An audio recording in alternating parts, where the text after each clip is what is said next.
What's up, guys? It's a WTF review of Dream a Little Dream. This is one I recently picked up on VHS. I hadn't seen this film.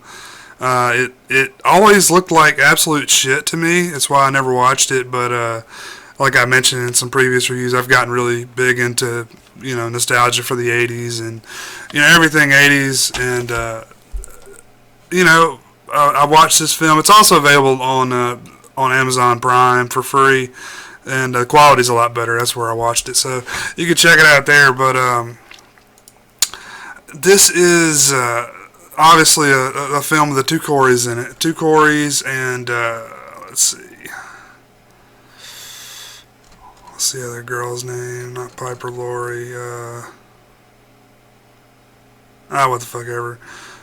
Meredith Salinger, I guess her name is, and she does a great job in the film. But two Corys joint, even though I think Corey Feldman is the main star in here. Corey Haim is really underused, and he plays Dinger, and he has a broken leg, I think, and this is actually they had to write that into the script because he did break his leg. I think got in a car accident or something like that. But apparently these two guys were just like raging on like crack like the entire movie. So I mean, you could just only imagine how it even was anything remotely close to an actual film.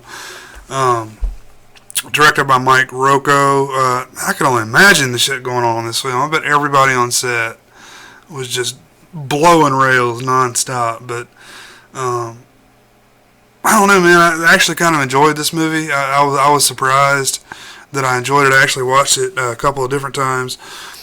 But as I watched the VHS, and then I went back and watched it again on Amazon because, like I said, the quality is so much better. But Jason Robards is in this. Jason Robards, and he does a great job. I love him and everything he's done. And I haven't even gotten to the fucking plot of this movie, but what it is another body swap. That I've done quite a few of those lately, but they're it's kind of different.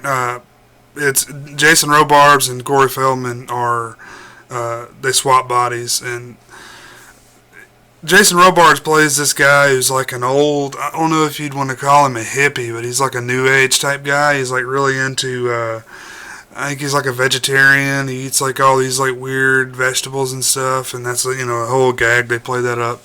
And he's really into like Tai Chi, and anyway, he's doing this whole experiment or this whole thing with his wife, and I forget the purpose of what they're trying to do. I think they're trying to change bodies or some shit. I don't know what's going on with them. But anyway, it's going to help them live longer or spend eternity together or whatever the deal is. Anyway, it doesn't really matter. That's just how him and Corey Feldman get switched. Their characters, so they swap bodies, and then from that point on, the hilarity ensues. I think it's pretty funny when the old guy's in the body of Corey Feldman. He's like trying to figure out how to put mousse in his hair, and he's like, Corey Feldman's dressed like a fucking lunatic. He's got like feathers and scarves everywhere, and like tons of mousse in his hair, and it's just ridiculous. But it's pretty entertaining to watch, and Corey Haim will show up every once in a while and just drop a couple one-liners, and he's gone. He's off smoking rocks in the bathroom for the rest of the movie. But there is the whole plot line where he's trying to get the girl Lainey, and that's the girl that Corey Feldman wants. The real Corey Feldman wants to kind of hook up with her, and Jason Robards, the old guy, god damn it, this is so confusing. The old guy in the body of Corey Feldman is going out with her and kind of trying to impress her and shit, and pisses off her ex-boyfriend, whatever you want to call it, Joel.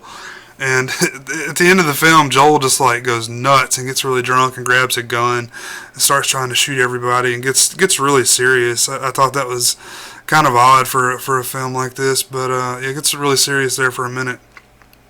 Joel's gonna pop a cap on somebody, but Harry Dean Stanton's in there, does a great job as always.